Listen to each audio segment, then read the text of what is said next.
Here's the latest PacMotor right there. Joystick, but you can always drop the pin right here. That's your spot lock, and then you're gonna say lock position. That's the battery percentage. This is a wireless connection to the battery pack. Yeah, Waypoints is really fun.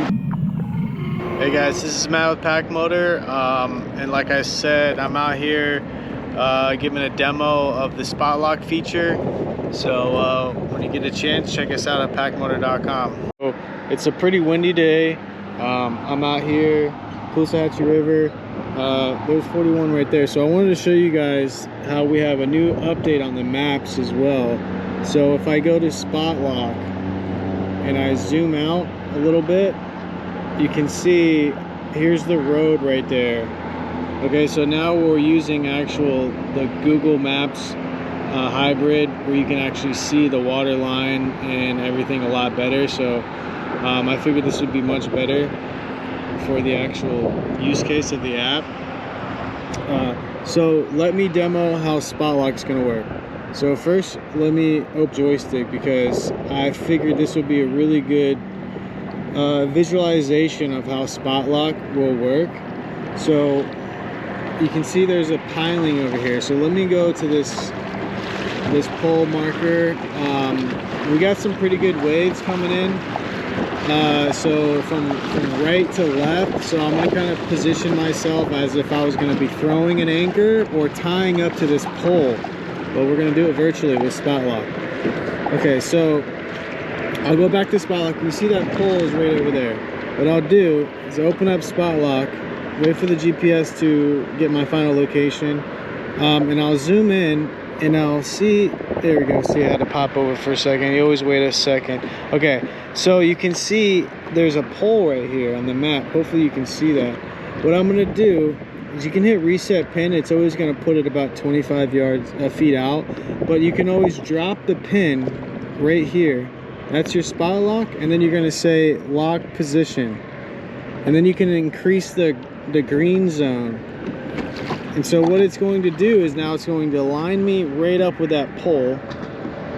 You know, it might overshoot a little bit, but it's going to slowly work its way back. That's the way it's designed. And then if you can notice, the way it works is this took a lot of programming and a lot of logic theory to figure this out. But this green zone is, your boat can float anywhere in this green zone, and it's always going to use this green line as the target and the blue line is the actual heading, and it's going to try to keep me aligned straight up with that pole or with this virtual anchor spot. And what you can do is now you can see that I'm driving towards the green zone, because once I hit the green zone, that's when the motors are going to stop. You see, and once it's in this green zone, this is where I want to anchor. This is like my final destination anchor spot. And so now the motors are going to slowly stop. If it gets into the red, like it overshoots a little bit, it's going to try to reverse. So you'll see here in a moment, reversing. Okay, so that's fine. That's the whole point of the red and green zone. You can adjust this green zone to be a little bit wider if you wanted. But now you can see I completely stopped, the boat stopped, and I'm right here in front of my anchor spot. And it's gonna do what it needs to do to keep me aligned with that pole. And so I've been here for about 5 minutes so far, or longer, and you can see how I kind of started over in this area. But naturally, the way the wind is pushing me, I'm coming over to this side, but that's okay. As long as you're still going back and forth between these zones, it's like the boat's tied to that pole. So that's pretty much how it's designed to work. As you can see, I'm falling back out a little bit, but now I'm getting pushed back forward to make up for that distance, try to keep me in that same spot.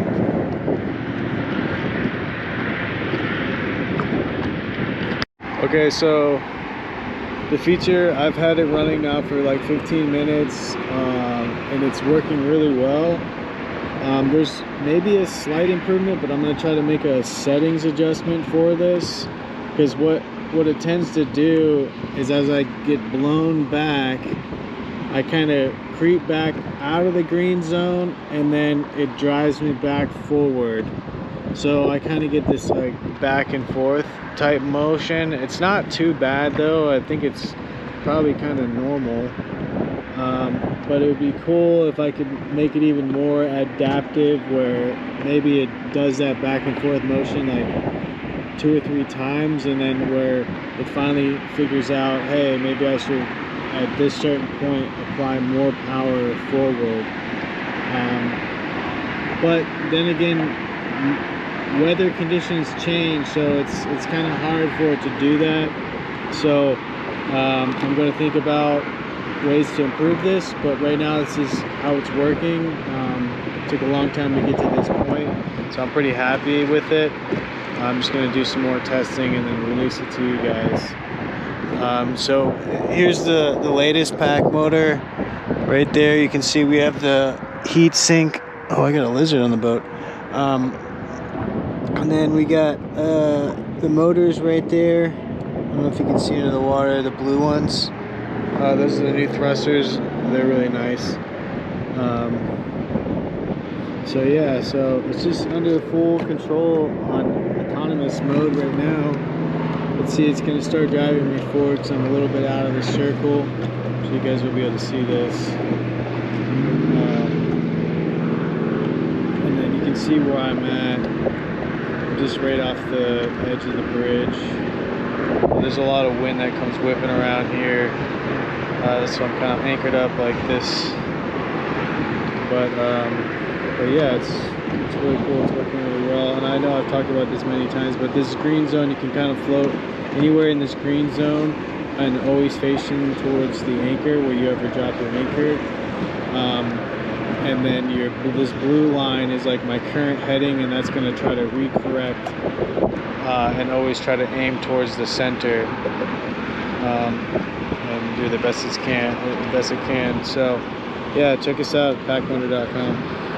Alright guys, so it's been like 30 minutes now. I've been spot locked at this pole, still running. So I'm gonna release it just to show you guys how quickly I start floating back. So I'll release it. So when I release it, it's going to just now drift. I mean, I'll drift with it. And so bye-bye pole. Look, I'm getting pushed by the wind. Look how quickly, like, my heading, because it does a lot of heading corrections.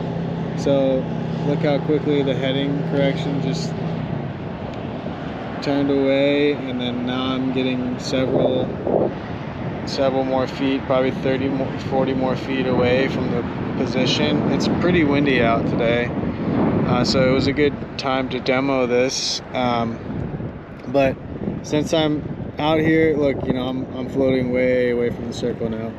So it was doing its job. I sat there for like 30 minutes just enjoying the weather and everything. It was kind of fun. I didn't bring any fishing gear because I'm out here just testing this.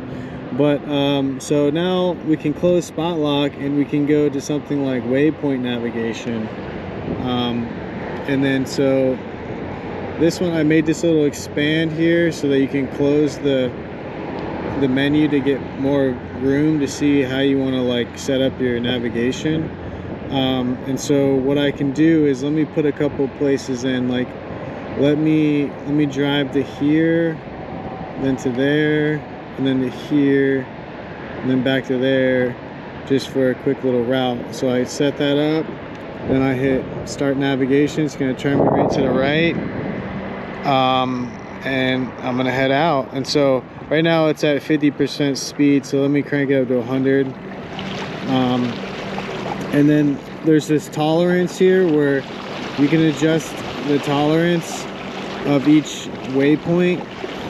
That's that circle, so it doesn't have to exactly hit on each waypoint before it calls that one good and then goes on to the next one. So I'll show you what I mean by that, because it just gives you a rough idea of like, okay, so yeah, I hit that GPS coordinate, so now I'm turning to the left, and yeah, so it's really pretty cool. So if you have like a big area, you wanted to cover a bunch of fishing spots, and you wanted to troll, like trolling at full speed is just too fast. Unless you're really just trying to get somewhere and you didn't care, so you can always adjust the speed. So if you wanted to go down to a slower speed, you can just do that, and then now it's only going to give you whatever percentage of motor. But I'm trying to get through this course quickly, so I'll show you guys this. Now I'm heading to point number 2, which we just reached that one. So now I'm going to be going slightly to the left, because that's where the next one is. But yeah, Waypoints is really fun, because like if I want to go somewhere like all on the other side of the river, like way over here or something, I just put them in there and it's just gonna take me there, and then I can do whatever I want, rigging up my poles and stuff while I'm getting to the next point.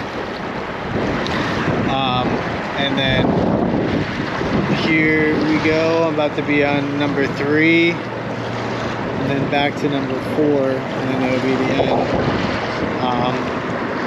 And I really like this new, because you can see the shore right there.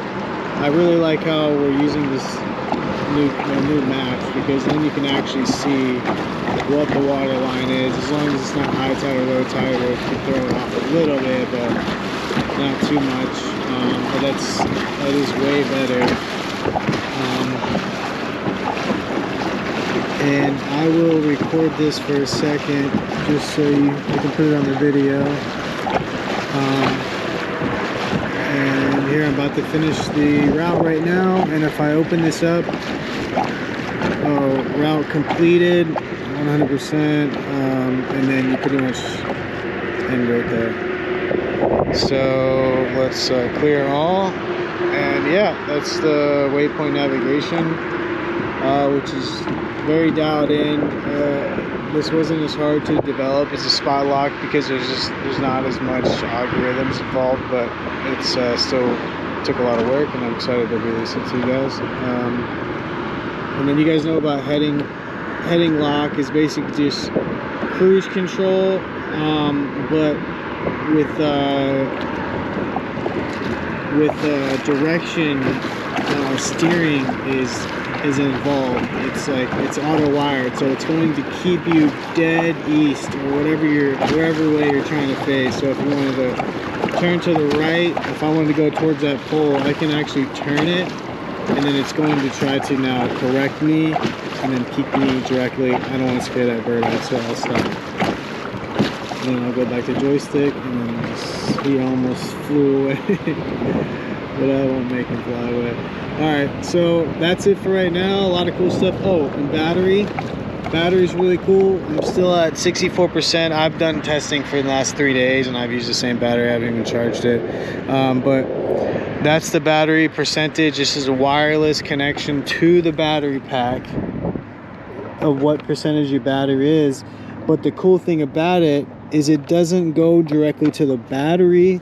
It goes to this head unit, which whatever battery we have plugged in will then get this readout. So you can take any off-the-shelf battery that doesn't have a wireless Bluetooth connection for readout, and you can actually turn it into a readout display like we have here.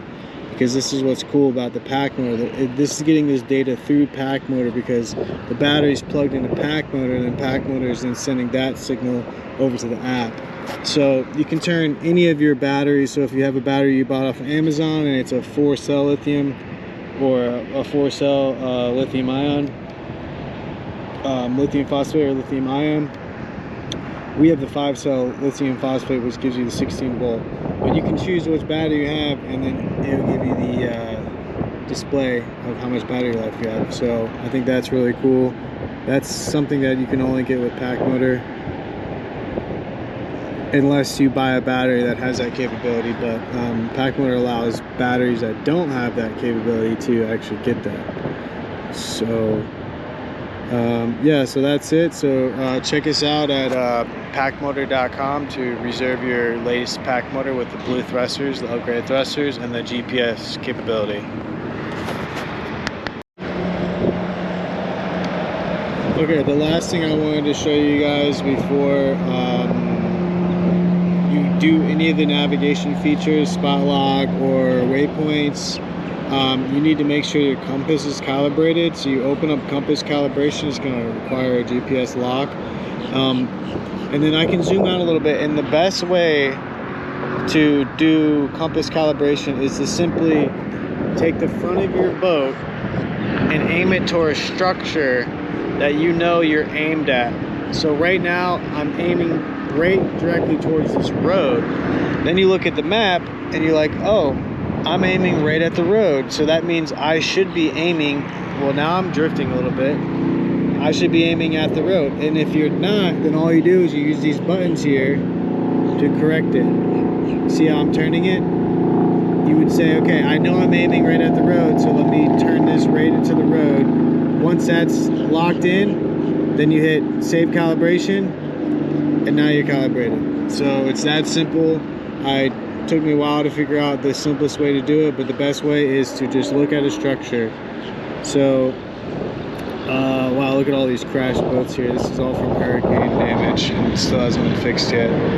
Wish I had the money to fix this and buy this place and make it really cool, but I don't have the money for that. But that would be cool if I did. But yeah, that's how you do compass calibration. Thanks. Here's the pack motor. These are the blue thrusters. These are the new ones. These are a little bit, they're bigger. They got a little bit more thrust.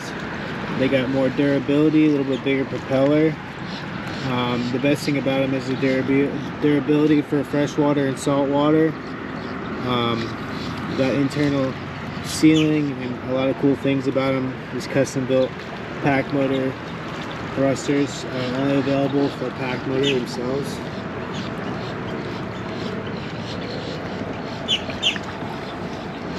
And then here's the heat sink for the internals, and then has the IMU chip inside for the inertial measurement unit to give us all the steering and everything for waypoints and GPS navigation. So also these are the new pins right here. You can pull them out and turn them. See that? That way you can have free mode, and then you can lock it back in. That's a lot easier to do one-hand operation. And then this part right here, we've upgraded this to the same cast aluminum of these two parts. So this part's going to be cast aluminum, so there's no issue with durability and strengthness of the frame right there. So that's being upgraded. So all the new versions are going to have all those new features. So check us out at PacMotor.com. Oh, and here's our 16-volt battery pack, which is really nice because it has a lot of amp hours, 50 amp hours on it, so it lasts a long time. It lasts all day, or multiple days, depending on how much you use it. But it's got all completely waterproof sealed. It's got quick disconnects on it, which these are waterproof sealed connections.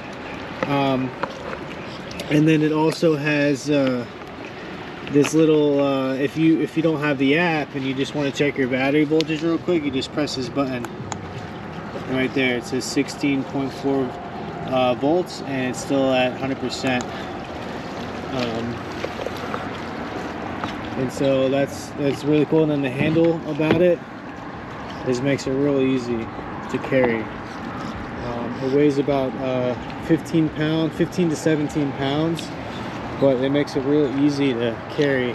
16-volt battery, you're going to get the most performance out of the motor with the 16-volt battery, because everything's designed, all these motors are designed for the 16 volts, which gives you the most thrust.